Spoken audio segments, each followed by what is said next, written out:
विद्यार्थी मित्रांनो, काल आपण विज्ञान आणि तंत्रज्ञान भाग 1 चं पहिलं प्रकरण पाहिलं. आता आपण दुसऱ्या प्रकरणाला सुरुवात करत आहोत. या प्रकरणाचं नाव आहे कार्य आणि ऊर्जा.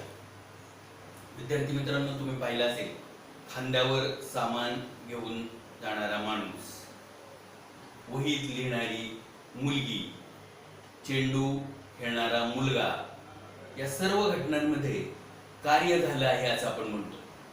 या सर्व घटनांमध्ये कार्य झालं आहे असं आपण म्हणतो. मग आता कार्याची व्याख्या काय करता येईल? तर वस्तूवर क्रिया करीत असलेल्या बलाचे परिमाण व त्या वस्तूचे बलाच्या दिशेने झालेले विस्थापन यांचा गुणाकार म्हणजे कार्य. वस्तूवर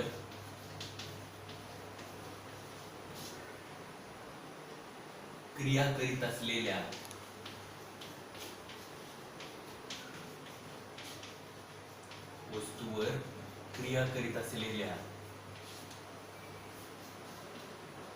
बलाचे परिमाण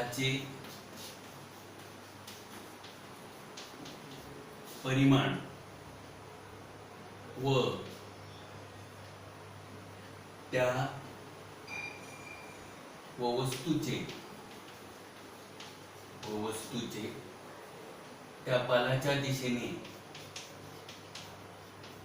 त्या बलाच्या दिशेने वस्तूवर क्रिया करीत असलेल्या बलाचे परिमाण व वस्तूचे त्या बलाच्या दिशेने झालेले विस्थापन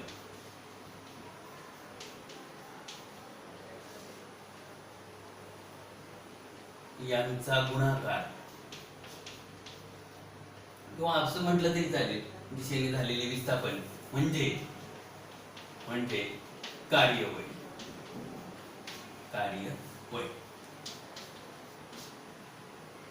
म्हणजे थोडक्यात त्या ठिकाणी त्या वस्तूचं विस्थापन व्हावं लागतं. त्या वस्तूचं काय व्हावं लागतं? विस्थापन व्हावं लागतं. आणि म्हणून आपण अशी त्याची व्याख्या केलेली आहे. आणि म्हणून मग कार्य बरोबर बल गुणिले विस्थापन. म्हणजेच कार्याला काय म्हणतो आपण? वर्क. बरोबर. बलाला काय म्हणतो? फोर्स. विस्थापनला काय म्हणतो आपण? डिस्प्लेसमेंट. त्याच्यासाठी एस अक्षर वापर, म्हणून डब्ल्यू बरोबर एफ एस हे त्याचं सूत्र झालं. आता या राशीला परिमाणाची आवश्यकता असते, परंतु दिशेची आवश्यकता नसते. परिमाणाची आवश्यकता असते, परंतु दिशेची आवश्यकता नसते. म्हणून कार्य ही अदिश राशी आहे. त्याला परिमाणाची आवश्यकता आहे, दिशेची आवश्यकता नाही आहे. म्हणून ही काय? अदिश राशी आहे. आता कार्याचं एसआय पद्धतीतील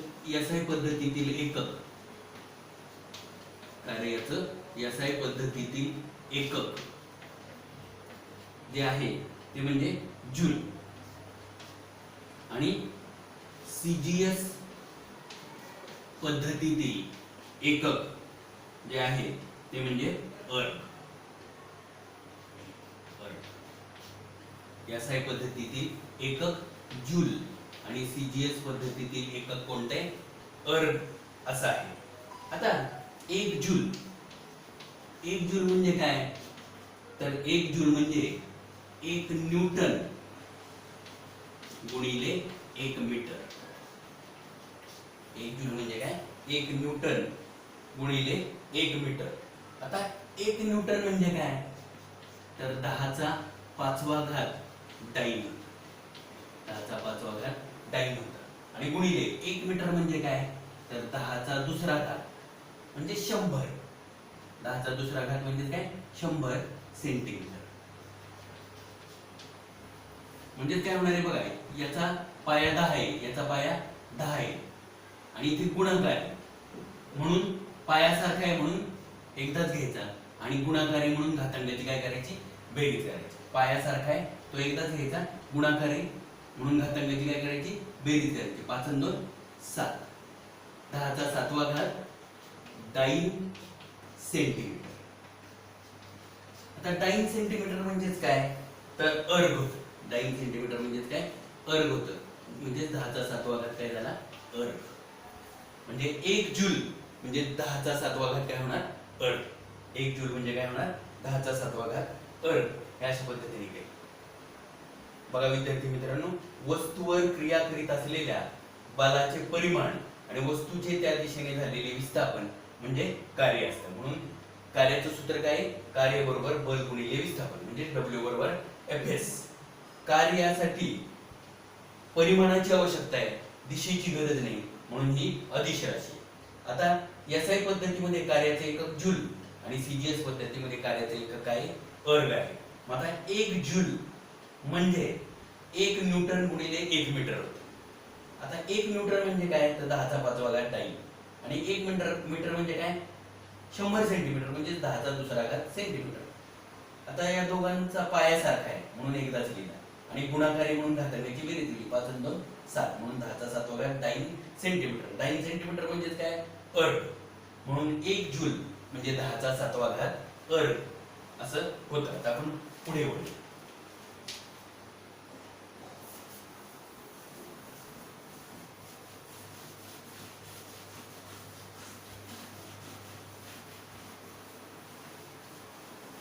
धन,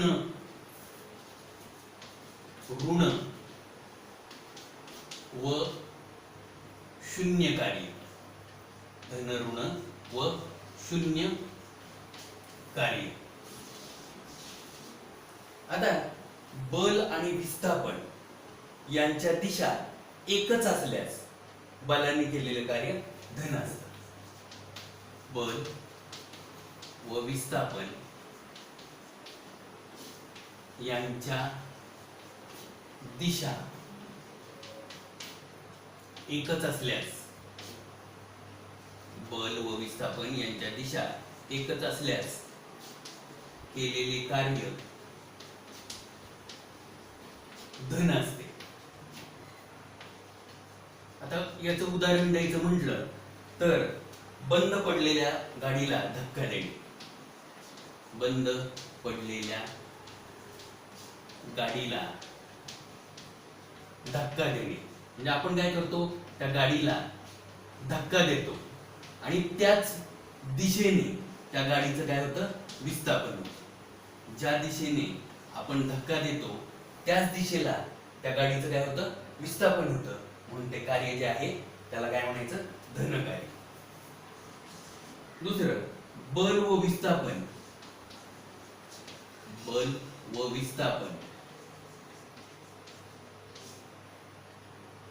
यांच्या दिशा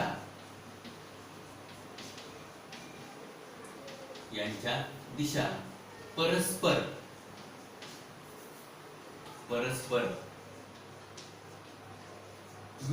विरुद्ध असल्यास बलाने केलेले कार्य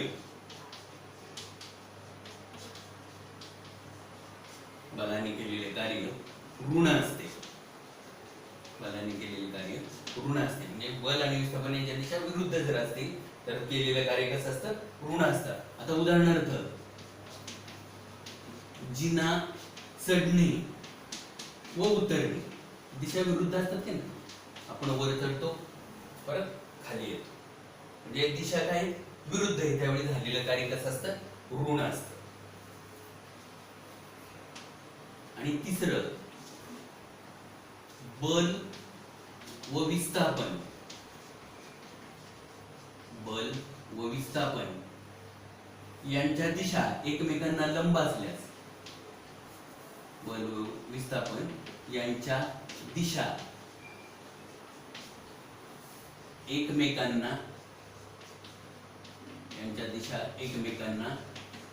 लंब असल्यास बलाने केलेले कार्य शून्य असते. आता याचं उदाहरण घ्यायचं झालं, समजा आपण एक दोरी घेतली आणि त्या दोरीला काय केलं, दगड बांधला आणि गोल गोल फिरवला. तर त्या ठिकाणी बल आणि विस्थापन एकमेकांना कसे असतात, लंब असतात आणि त्यामुळे झालेलं जे कार्य असतं तर ते कसं असतं, शून्य असतं. येथे विद्यार्थी मित्रांनो लक्षात, ज्यावेळेस आपण गाडीला ढकलतो तर त्यावेळेस काय होतं की बल आणि विस्थापन यांच्या दिशा एकच असतात. म्हणजे ज्या दिशेने आपण बल लावतो त्या दिशेने त्याचं विस्थापन होतं, म्हणून झालेलं कार्य धन. बल आणि विस्थापन यांच्या दिशा परस्पर विरुद्ध असतात. म्हणजे जेव्हा आपण चिन्हात चढतो आणि परत उतरतो, दिशा कशा, दिशा आणि बल परस्पर विरुद्ध आहे, म्हणून त्या ठिकाणी झालेलं कार्य ऋण असतं. आणि जेव्हा आपण आपण काय करतो, दोरीला दगड बांधतो आणि गोल गोल फिरवतो तर त्यावेळेस बल आणि विस्थापन यांच्या दिशा एकमेकांना लंब असतात, म्हणून झालेलं कार्य कसं असतं, शून्य असतं. त्याला म्हणतात धन, ऋण व शून्य कार्य. आता आपण ऊर्जा म्हणजे काय ते पाहणार. ऊर्जा म्हणजे काय ते पाहणार आहोत. एखाद्या पदार्थात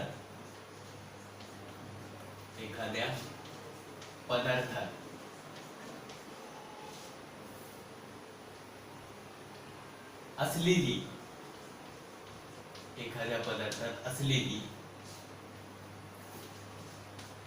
कार्य करण्याची क्षमता, एखाद्या पदार्थात असलेली कार्य करण्याची क्षमता म्हणजेच त्या पदार्थाची ऊर्जा होय. एखाद्या पदार्थात असलेली कार्य करण्याची जी क्षमता आहे तर त्यालाच आपण काय म्हणतो, ऊर्जा म्हणतो. म्हणजे या ठिकाणी आपण कार्याचा समावेश केलेला आहे. आणि म्हणून याचं सुद्धा एसआय पद्धतीतील एकक काय होणार आहे, जूल. आणि सीजीएस पद्धतीतील एकक काय होणार आहे, अर्ग. आता आपल्याला पुढे जायचं. आता या ऊर्जेचे दोन मुख्य प्रकार आहेत. एक म्हणजे गतिज ऊर्जा आणि दुसरी म्हणजे स्थितीज ऊर्जा. या ऊर्जेचे दोन मुख्य प्रकार, एक म्हणजे गतिज ऊर्जा आणि दुसरी म्हणजे काय होणार आहे, स्थितीज ऊर्जा. असे त्याचे दोन मुख्य प्रकार आहेत. आता गतिज ऊर्जा म्हणजे काय, गतिज ऊर्जा म्हणजे काय तर पदार्थाच्या गतिमान अवस्थेमुळे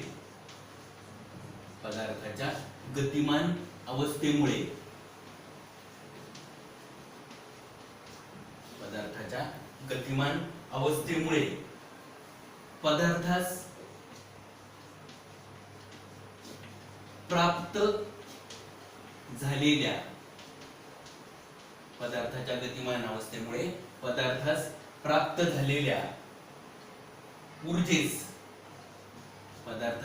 झालेल्या ऊर्जेस गतिज ऊर्जा म्हणतात. पदार्थाच्या गतिमान अवस्थेमुळे पदार्थाला प्राप्त झालेल्या ऊर्जेला काय म्हटलं जातं, गतिज ऊर्जा असं म्हटलं जातं. आता उदाहरणार्थ, वेगवान चेंडू स्टंपवर आदळतो तर काय होतं, चेंडूच्या गतिमान स्थितीमुळे तो स्टंप उडतो. म्हणजे चेंडूला गतिमान स्थिती प्राप्त झालेली आहे, तर त्याची जी काही ऊर्जा आहे तर त्याला काय म्हणायचं, गतिज ऊर्जा. किंवा तुम्हाला माहिती बघा विद्यार्थी मित्रांनो की धरणामध्ये उंचावर पाणी साठवलेलं असतं, तिथे ढापे बसवलेले असतात आणि ज्यावेळेस ते ढापे काढले जातात तेव्हा ते पाणी काय होतं, गतिमान होतं. तर त्याला काय म्हणायचं, गतिज ऊर्जा असं म्हटलं जातं. आता पुढे आपण पाहू स्थितीज ऊर्जा म्हणजे काय आणि मग त्याची सूत्र पाहू. स्थितीज ऊर्जा म्हणजे काय ते आपल्याला पाहायचं. तर पदार्थाच्या विशिष्ट स्थितीमुळे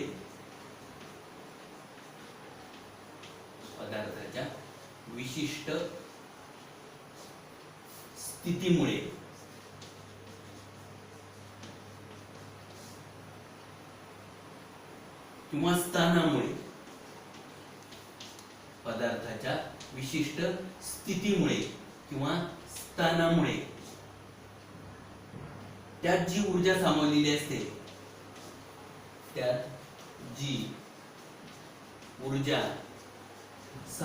असते पदार्थाच्या विशिष्ट स्थितीमुळे किंवा स्थानामुळे त्यात जी ऊर्जा सामावलेली असते त्यास काय म्हटलं जातं? स्थितीज ऊर्जा असं म्हटलं जातं. आता उदाहरणार्थ म्हणाल तर ताणलेला धनुष्यबाण, किंवा तुम्हाला माहिती आहे की घड्याळामध्ये काय असते? स्प्रिंग असते. तर ती कशी असते? दाबलेली असते. तर म्हणजे थोडक्यात दाबलेली स्प्रिंग, ताणलेला धनुष्य, उंचावर साठवलेलं पाणी. तर या सगळ्यांमध्ये काय असते? त्याच्या विशिष्ट स्थितीमुळे ऊर्जा सामावलेली असते. त्याला काय म्हटलं जातं? स्थितीज ऊर्जा असं म्हटलं जातं. आता स्थितीज ऊर्जा जे आहे त्या स्थितीज ऊर्जेचं सूत्र काय आहे? स्थितीज ऊर्जा, आता आपल्याला माहिती बघा विद्यार्थी मित्रांनो की बल बरोबर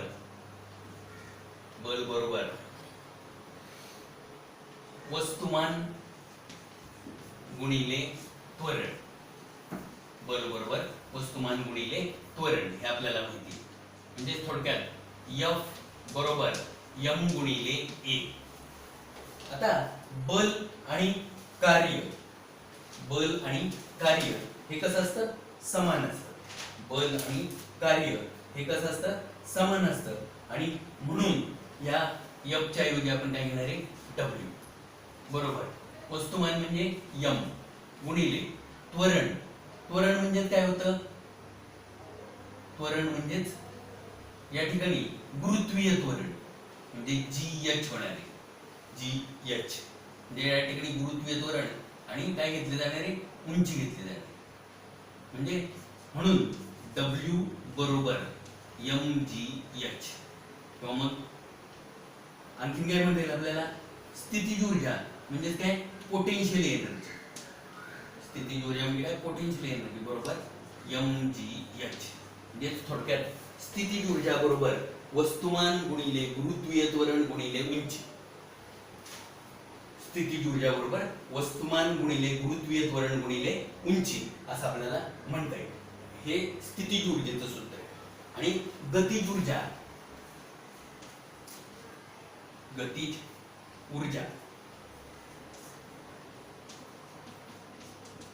गतीज ऊर्जेचं सूत्र आपल्याला कसं तयार करता येईल?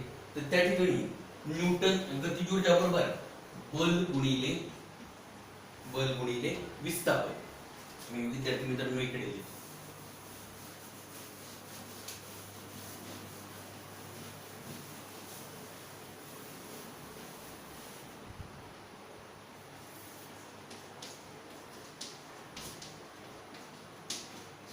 बल गुणिले विस्थापन म्हणजे F गुणिले S असं होणार. आता न्यूटनच्या दुसऱ्या नियमानुसार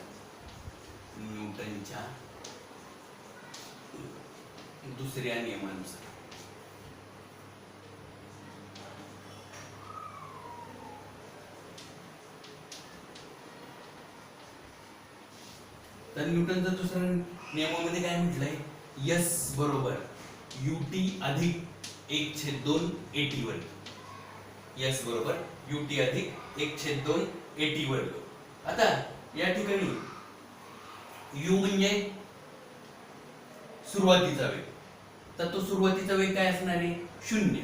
म्हणजे u बरोबर 0. u बरोबर काय होणार आहे? 0 होणार. म्हणून S बरोबर u ची किंमत 0 गुणिले t अधिक 1/2 at वर्ग. मग S बरोबर 0 गुणिले t म्हणजे 0 अधिक 1/2 at वर्ग. म्हणजे S बरोबर 1/2 at वर्ग. S बरोबर काय येणार आहे? 1/2 at वर्ग येणार. म्हणजे याच्यातल्या यश ची किंमत आपल्याला मिळाली. आणि आपल्याला माहिती आहे की बल बरोबर वस्तुमान गुणिले त्वरण म्हणजे m गुणिले a. आता ह्या किमती आपण याच्यामध्ये घालू. गतिज ऊर्जा बरोबर f ची किंमत काय आली m गुणिले a म्हणजे ma गुणिले यश ची किंमत काय आली 1/2 at वर्ग 1/2 at वर्ग. मग आता या ठिकाणी याचा सहगुणक किती आहे 1. याचा सहगुणक 1/2 1 गुणिले 1/2 म्हणजे 1/2 1/2 हा m तसाच राहील. a गुणिले a म्हणजे a वर्ग आणि t चा वर्ग. हेच आपल्याला कसं लिहिता येईल 1/2 m. आता a चा पण वर्ग आहे t चा वर्ग पण वर्ग आहे म्हणून आपल्याला असं लिहिता येईल at कंसाचा वर्ग म्हणजे a वर्ग t वर्ग 1/2 m at कंसाचा वर्ग म्हणजेच a वर्ग t वर्ग होणार. आता या ठिकाणी आपल्याला काय करावं लागेल गतिविषयक न्यूटनचं गतिविषयक पहिलं समीकरण किंवा न्यूटनचं पहिलं समीकरण न्यूटनच्या पहिल्या समीकरणानुसार आता पहिलं समीकरण काय आहे न्यूटनचं पहिलं समीकरण तर v बरोबर u अधिक at v बरोबर u अधिक at बा u म्हणजे काय सुरुवातीचा वेग तो किती असतो 0 म्हणजे v बरोबर 0 अधिक at म्हणजे v बरोबर काय होणार आहे 80 येणार. v बरोबर काय येणार आहे 80 येणार म्हणजे 1/2 m कंसात 80 म्हणजे काय v म्हणजे 80 म्हणजे v. आता 80 तिथे आहेच आहे मग 80 ची किंमत काय आली v म्हणजे ते v कंसाचा वर्ग म्हणजे थोडक्यात काय आलं 1/2 m आणि v कंसाचा वर्ग म्हणजेच v वर्ग. म्हणजे या ठिकाणी गतिज ऊर्जा बरोबर 1/2 mv वर्ग. विद्यार्थी मित्रांनो लक्षात घ्या आपण पहिल्यांदा गतिज ऊर्जा बरोबर काय म्हटलं बल गुणिले विस्थापन म्हणून न्यूटनच्या दुसऱ्या नियमानुसार तो वापरला आणि त्याच्यामध्ये सुरुवातीचा वेग 0 असतो त्यामुळे काय आलं s बरोबर 1/2 at वर्ग. बलाचं आपल्याला माहितीच आहे वस्तुमान गुणिले त्वरण म्हणजे m गुणिले a. मग त्या किमती आपण याच्यामध्ये घातल्या की बलाची किंमत काय m गुणिले s म्हणजे विस्थापन त्याची किंमत काय आली 1/2 at वर्ग दिली. मग हे 1 गुणिले 1/2 म्हणजे 1/2 m a गुणिले a वर्ग t वर्ग 1/2 m a वर्ग t वर्ग हे आपल्याला कसं लिहिता येईल कंसात at कंसाचा वर्ग 1/2 m. आता आपण काय केलं न्यूटनचं पहिलं समीकरण घेतलं v बरोबर u अधिक at v बरोबर u म्हणजे सुरुवातीचा वेग तो 0 असतो अधिक at v बरोबर at मग at ची किंमत काय आली v म्हणून 1/2 m at ची किंमत v कंसाचा वर्ग 1/2 m वर्ग म्हणून गतिज ऊर्जा बरोबर 1/2 m वर्ग. म्हणजे स्थितीज ऊर्जा बरोबर mgh म्हणजे वस्तुमान गुणिले गुरुत्व त्वरण गुणिले उंची आणि गतिज ऊर्जा बरोबर 1/2 mv वर्ग म्हणजेच वस्तुमान गुणिले वेगाचा वर्ग 1/2 mv वर्ग म्हणजेच 1/2 गुणिले वस्तुमान गुणिले वेगाचा वर्ग असं आपल्याला सूत्र या ठिकाणी तयार करता येईल. हे स्थितीज आणि गतिज ऊर्जेबाबत. आता ऊर्जेची वेगवेगळी रूपे आपल्याला माहिती विद्यार्थी मित्रांनो आपण आतापर्यंत शिकलो. ऊर्जेची कोणकोणती रूप आहेत लगेच तुम्ही सांगा की उष्णता ऊर्जा ध्वनी ऊर्जा अजून कोणती सांगता येतील प्रकाश ऊर्जा उष्णता ऊर्जा यांत्रिक ऊर्जा ही ऊर्जेची वेगवेगळी काय आहेत रूप आहेत. काय आहेत ऊर्जेची वेगवेगळी रूप आहेत. त्या ठिकाणी आपल्याला एका ऊर्जेचं दुसऱ्या ऊर्जेमध्ये काय करता येतं रूपांतरण करता येतं. म्हणजे असं बघा आपल्या पुस्तकामध्ये आकृती दिली विद्युत ऊर्जा. या विद्युत ऊर्जेचं आपल्याला उष्णता ऊर्जेमध्ये रूपांतरण करता येतं.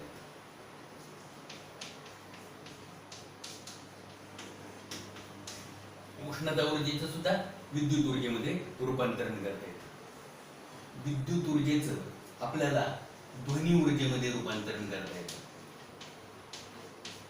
आणि या ध्वनी ऊर्जेचं आपल्याला विद्युत ऊर्जेमध्ये सुद्धा रूपांतरण करता येत असतं. म्हणजे ध्वनी वर्धक असतात. तर त्या ठिकाणी विद्युत ऊर्जेचं ध्वनीमध्ये रूपांतरण केलेलं असतं. आणि सूक्ष्म सरवणी त्याच्यामध्ये काय केलं जातं, ध्वनी ऊर्जेचं विद्युत ऊर्जेमध्ये रूपांतरण केलं जातं. नंतर विद्युत ऊर्जेचं आपल्याला रासायनिक ऊर्जेमध्ये रूपांतरण करता येतं. आणि या रासायनिक ऊर्जेचं सुद्धा आपल्याला विद्युत ऊर्जेमध्ये काय करता येतं, रूपांतरण करता येतं.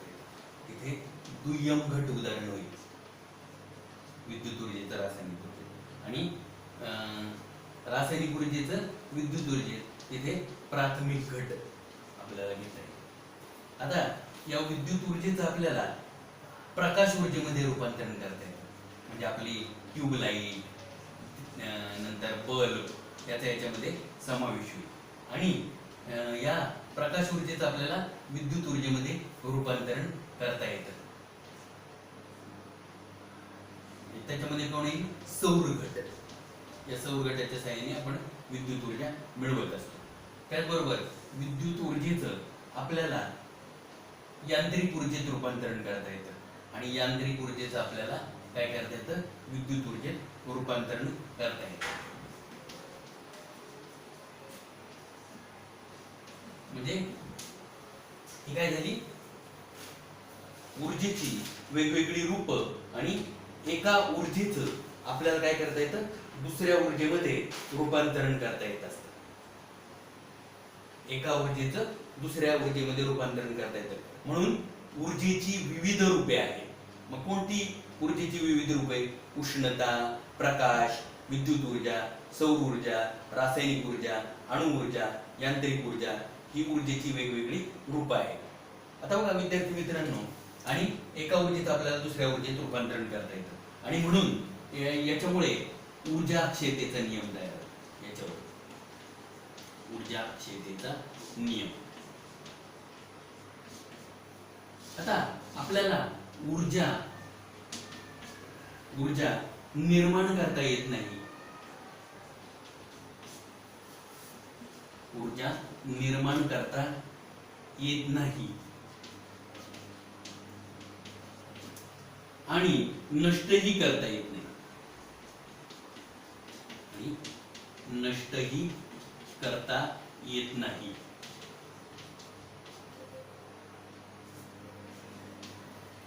तिचे एका प्रकारातून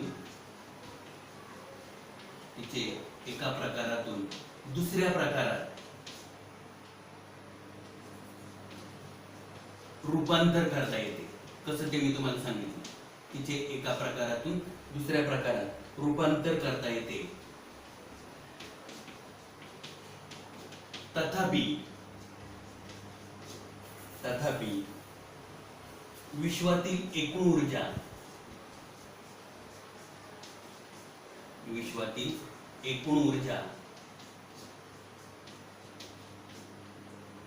सदैव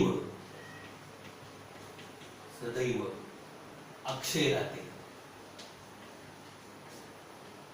ऊर्जेचं आपल्याला एका प्रकारातून दुसऱ्या प्रकारात रूपांतरण करता येतं. ही निर्माण करता येत नाही आणि नष्टही करता येत नाही. म्हणजे संपूर्ण विश्वातली जी एकूण ऊर्जा आहे ती कायम राहणार आहे.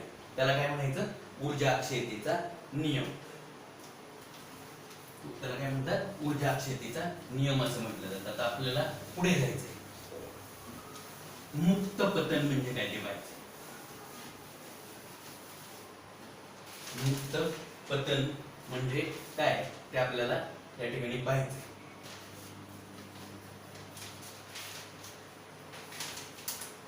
समजा विद्यार्थी मित्रांनो, आपण दुसऱ्या मजल्यावर उभे आहोत आणि त्या ठिकाणावरून आपण एखादी वस्तू जमिनीवर खाली सोडली तर ती डायरेक्ट जमिनीवर येऊन पडते. ती दुसऱ्या मजल्यावर उभे आहोत, त्या ठिकाणावरून एखादी वस्तू सोडली तर ती जमिनीवर येऊन काय होते, पडते. आता समजा ती बी या ठिकाणी थोडा वेळ काय झाली, थांबली. तर बघा, समजा ए ते बी चं अंतर जे आहे ते x आहे आणि ए ते सी हे अंतर h आहे. आता आपल्याला माहिती आहे की AC बरोबर कसं तयार होणार AB अधिक BC. AC कसा तयार झाला AB अधिक BC. मग आता AB ची किंमत किती आहे x अधिक BC ची किंमत काढायची. AC ची किंमत किती आहे h. AC ची किंमत h, AB ची किंमत x अधिक BC. मग h अधिक x आहे इकडे आल्यानंतर काय होणार वजा x बरोबर BC. म्हणजे BC ची किंमत काय येणार h वजा x. आता m वस्तुमानाची वस्तू आपण h उंचीवरून फेकली तर ती जमिनीवर येऊन काय होते पडते. आता A या बिंदूपाशी स्थिर असताना A या बिंदूपाशी स्थिर असताना A या बिंदूपाशी स्थिर असताना त्या वस्तूचा तिचा म्हणजे त्या वस्तूचा आरंभिक वेग म्हणजे काय सुरुवातीचा वेग. आरंभिक वेग त्याला आपण u म्हणतो. तो कसा असणार शून्य कारण सुरुवातीला वस्तू स्थिर असते म्हणून तिचा आरंभिक वेग काय असणार शून्य म्हणून u बरोबर शून्य लिहिले. आता हे गतिज ऊर्जेचं सूत्र काय आपल्याला माहिती गतिज ऊर्जा म्हणजेच कायनेटिक एनर्जी. याचं सूत्र काय आहे 1/2 गुणिले वस्तुमान गुणिले वेगाचा वर्ग म्हणजेच 1/2 गुणिले m गुणिले v वर्ग हे आपलं सूत्र आहे. आता या ठिकाणी v म्हणजे वेग. आता इथे v घ्या नाही तर u घ्या कारण आपण फक्त वेग म्हणणार आहे. मग आता इथे आपण काय घेतलंय सुरुवातीचा वेग म्हणून u घ्यायचं. काय घ्यायचं u 1/2 गुणिले m गुणिले u चा वर्ग. मग 1/2 गुणिले m गुणिले u ची किंमत किती आहे 0. बघा इथे आरंभिक वेग किती आहे 0. u ची किंमत 0 तर त्याचा वर्ग. मग 1/2 गुणिले m गुणिले 0 चा वर्ग 0. मग आता संख्या आणि या ठिकाणी 0 यांचा गुणाकार काय असणार आहे 0. म्हणून गतिज ऊर्जा काय येणार आहे 0 येणार आहे. आता स्थितिज ऊर्जा त्याला काय म्हणतात पोटेन्शियल एनर्जी बरोबर mgh म्हणजे वस्तुमान गुणिले गुरुत्व त्वरण गुणिले उंची. आता या ठिकाणी आपल्याला असंच लिहावं लागेल. आता एकूण ऊर्जा काढायची. एकूण ऊर्जा म्हणजे टोटल एनर्जी म्हणतात त्याला. ती कशी काढणार आपण तर गतिज ऊर्जा म्हणजे कायनेटिक एनर्जी अधिक स्थितिज ऊर्जा म्हणजे पोटेन्शियल एनर्जी. आता कायनेटिक एनर्जी किती म्हणजे गतिज ऊर्जा काय आली 0 आणि स्थितिज ऊर्जा काय आली mgh. 0 अधिक mgh म्हणजे एकूण ऊर्जा काय आली एकूण ऊर्जा आली 0 अधिक mgh म्हणजे काय mgh. म्हणून ही वरून जी वस्तू आपण सोडली ती जमिनीवर येऊन पडते तिची स्थितिज ऊर्जा काय mgh. याला समीकरण नंबर आपण काय म्हणणार 1. याला समीकरण नंबर 1 म्हणणार. आता आपण दुसरं पाहू. आता ती वस्तू पहिल्यांदा कुठे होती A या ठिकाणी. आता ती कुठे येणार आहे B या ठिकाणी येणार आहे. वस्तू या B या बिंदूपाशी असताना त्याचा अंतर किती आहे x आहे. A आणि B बिंदू मधलं अंतर किती आहे x आहे. म्हणजे थोडक्यात B या बिंदूपाशी असताना वस्तू x अंतर पार करून B पाशी येते तेव्हा त्याचा वेग किती होतो vb. त्याचा वेग किती होतो vb म्हणजे सुरुवातीचा वेग काय असणार 0. विस्थापन म्हणजे आता x इतका अंतर कापलंय म्हणून x आणि त्वरण म्हणजे गुरुत्व त्वरण g होणार. आता आपल्याला माहिती बघा न्यूटनचं गतिविषयक समीकरण आपण पाहिले त्याच्यात हे एक समीकरण आहे v वर्ग बरोबर u वर्ग अधिक 2as. आता v वर्ग बरोबर u ची किंमत काय आली 0 त्याचा वर्ग अधिक 2 a म्हणजे काय त्वरण म्हणजे गुरुत्व त्वरण आणि s ची किंमत काय आली x. म्हणून v वर्ग बरोबर 0 चा वर्ग 0 अधिक 2gx. मग व्ही वर्ग बरोबर 0 अधिक 2gx म्हणजे 2gx आहे. काय येणार आहे? 2gx आहे. आता गतिज ऊर्जा, गतिज ऊर्जा बरोबर आपल्याला माहिती आहे की काय आहे त्याचं सूत्र 1/2 mv वर्ग, 1/2 mv वर्ग. आता 1/2, आता m म्हणजे काय आहे? वस्तुमान, ते तसंच ठेवायला. v वर्गची किंमत आपल्याला मिळाली किती आली? 2gx, ती इथे गेली 2gx. 1/2 m v वर्गची किंमत काय आली? 2gx. आता हे दोन अंशस्थानी, हे दोन छेदस्थानी म्हणजे बेकबे गेले, म्हणजे काय राहिलं? m एक m आणि हे gx, mgx. गतिज ऊर्जा बरोबर काय आलं? mgx आलं. आता आपण काय काढणार आहे? स्थितिज ऊर्जा. स्थितिज ऊर्जा, स्थितिज ऊर्जेचं सूत्र काय आहे आपलं? mgh, mgh.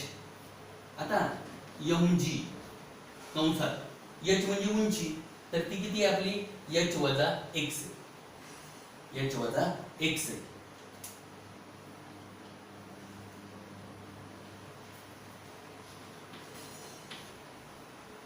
आता mg गुणिले h म्हणजे mgh वजा mg गुणिले x, mgx होणार, mgx होणार. आता एकूण ऊर्जा,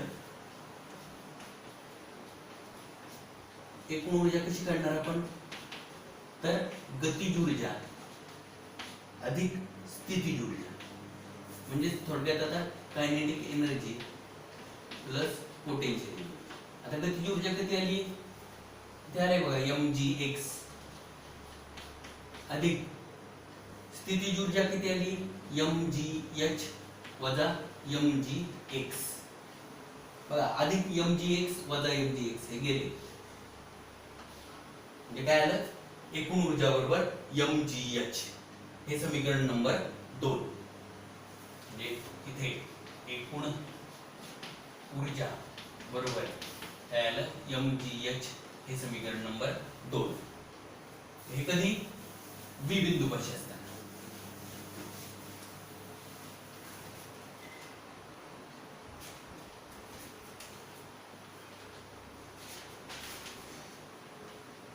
आणि वस्तू सी या बिंदूपाशी असताना म्हणजे जमिनीवर पोहोचल्यावर तिचा वेग काय होतो?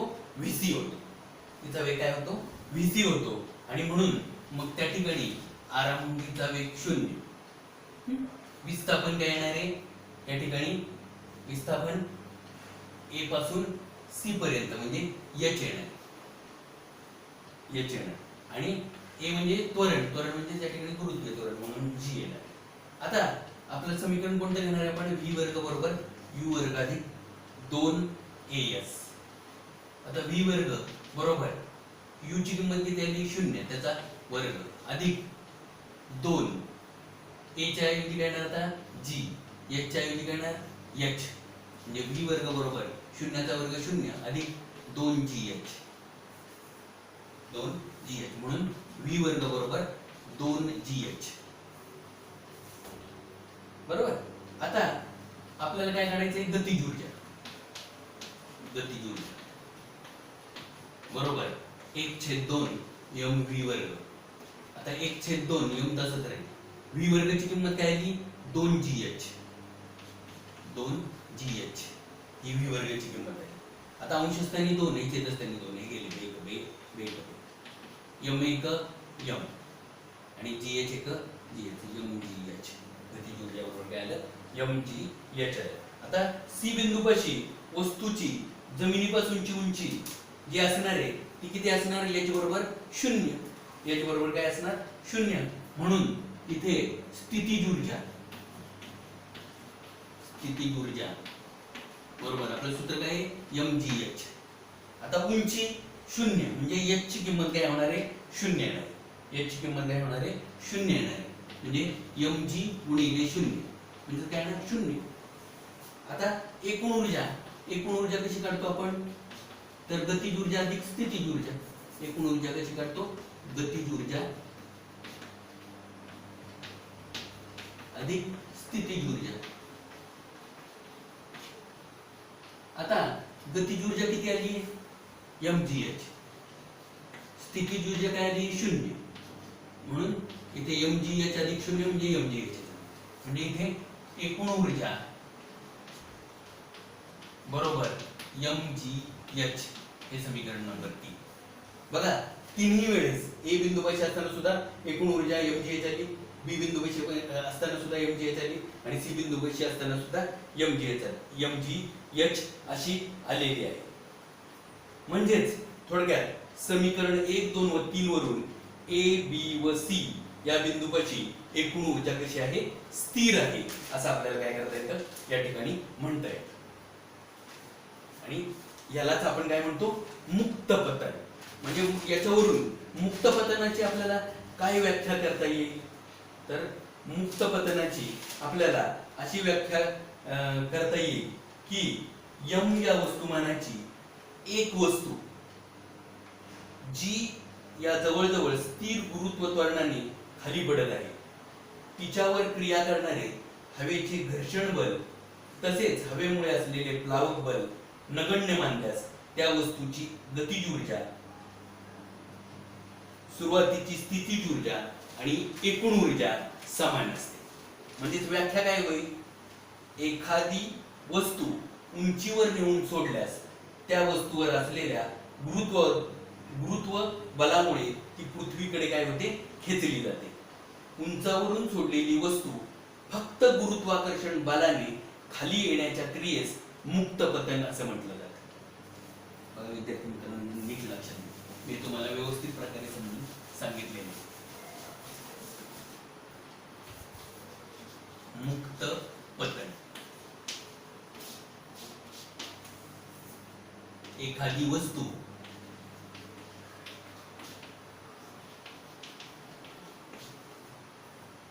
उंचीवर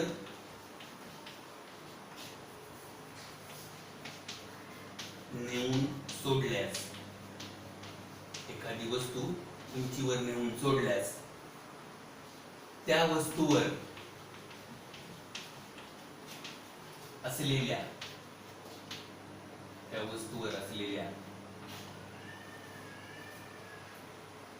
गुरुत्वाकर्षण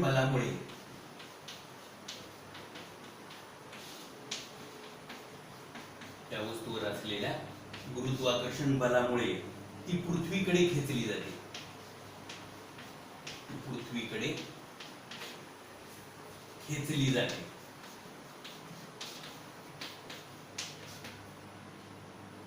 उंचावरून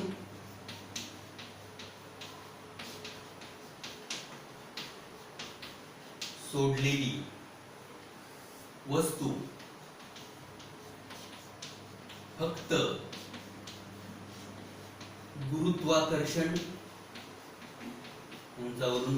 वस्तू फक्त गुरुत्वाकर्षण बलाने खाली येण्याच्या क्रियेस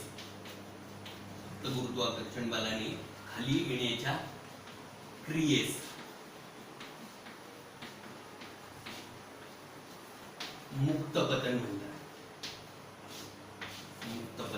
म्हणतात. म्हणजे कोणती वस्तू उंचावरून सोडली तरी ती गुरुत्वाकर्षण बलाने खाली येत असते आणि गुरुत्वाकर्षण बलाने खाली येण्याच्या या क्रियेलाच काय म्हटलं जातं? थोडक्यात मुक्त पतन असं म्हटलं जातं. आणि ते कसं येतं ते पण मी तुम्हाला आकृतीवरून आणि 3 समीकरणे घेऊन व्यवस्थित प्रकारे तुम्हाला सांगितलेले आहे. आता आपल्याला पुढे जायचंय. शक्ती.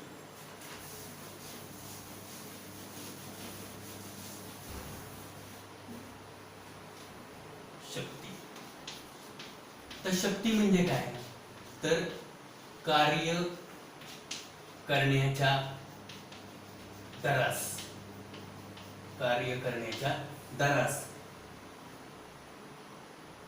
शक्ती म्हणतात. कार्य करण्याच्या दराला काय म्हटलं जातं? शक्ती असं म्हटलं जातं. आणि म्हणून शक्तीची व्याख्या काय करतात? ही व्याख्या झाली. आता त्याचं सूत्र काय होईल? शक्ती बरोबर कार्य छेद काल. त्याचं सूत्र काय होईल? कार्य छेद काल. मग शक्ती म्हणजे काय? पॉवर. म्हणजे पी, बरोबर. कार्य म्हणजे काय? वर्क. काल म्हणजे काय? टी. म्हणजे पी बरोबर डब्ल्यू छेद टी असं त्याचं सूत्र तयार आहे. आता शक्तीचं एसआय पद्धतीतील एकक, शक्तीचं एसआय पद्धतीतील एकक जे आहे ते म्हणजे आहे वॅट. आणि सीजीएस पद्धतीतील एकक जे आहे तर ते म्हणजे कोणतं? अर्ग पर सेकंद. अर्ग पर सेकंद हे त्याचं सीजीएस पद्धतीतील एकक आहे. आपल्याला माहिती आहे की जो बल्ब असतो तर तो कसा असतो? 10 वॅटचा, 15 वॅटचा, 20 वॅटचा, म्हणजे ते शक्तीचं काही थोडक्यात एकक आहे. आता एक वॅट म्हणजे काय? तर 1 जूल पर 1 सेकंद, म्हणजे 10⁷ अर्ग पर सेकंद आहे. आता औद्योगिक क्षेत्रामध्ये शक्ती मोजण्यासाठी अश्वशक्ती हे एकक वापरलं जातं. औद्योगिक क्षेत्रामध्ये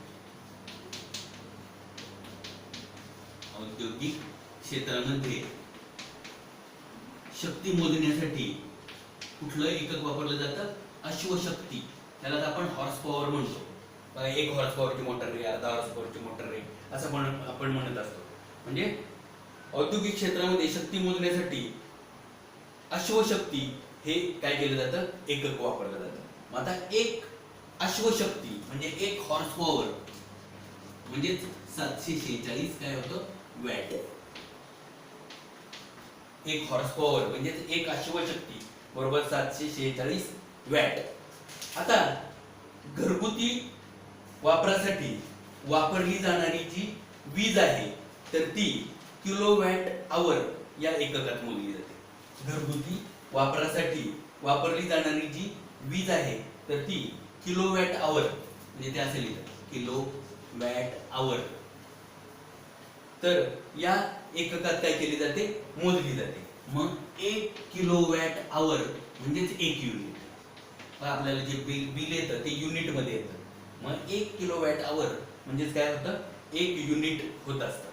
आता 1 किलोवॅट आवर म्हणजे काय होतं? तर 1 किलोवॅट गुणिले 1 तास म्हणजे आवर.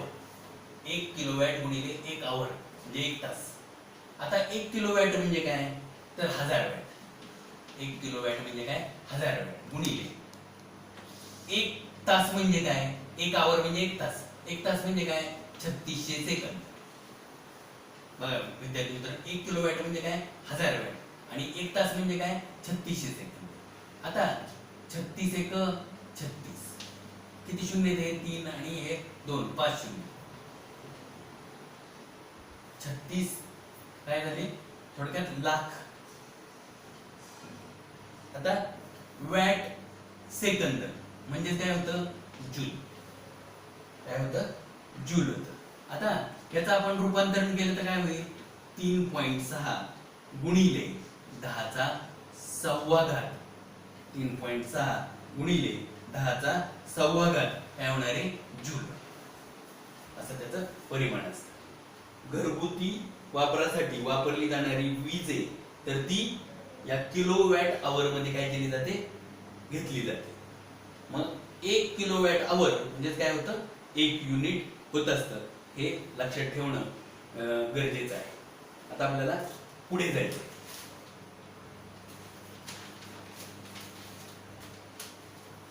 समजा एक कृत्रिम उपग्रह पृथ्वीभोवती वर्तुळाकार कक्षेत परिभ्रमण करीत आहे.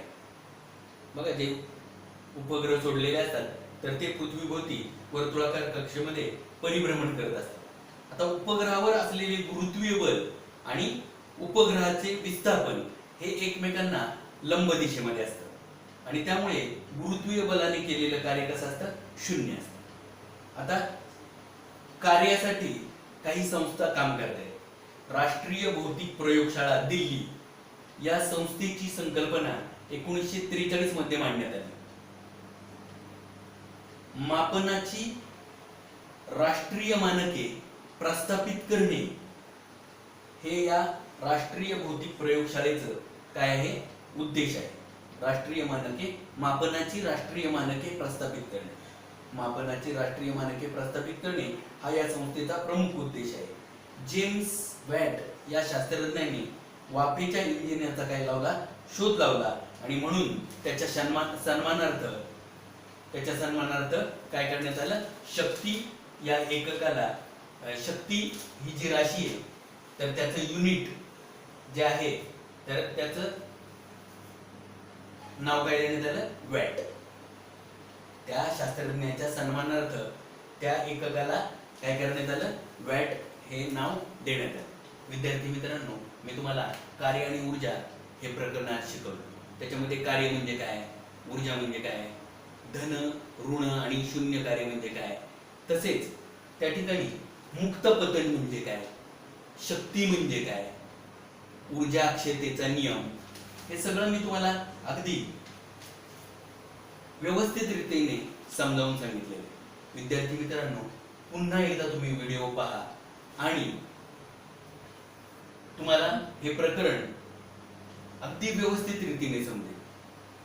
विद्यार्थी मित्रांनो, माझा जर व्हिडिओ तुम्हाला आवडला असेल तर लाईक करा, सबस्क्राईब करा आणि बेल आयकॉनवरचं बटन दाबायला काय करू नका, विसरू नका, म्हणजे माझा पुढचा व्हिडिओ तुम्हाला सर्वप्रथम मिळेल. धन्यवाद विद्यार्थी.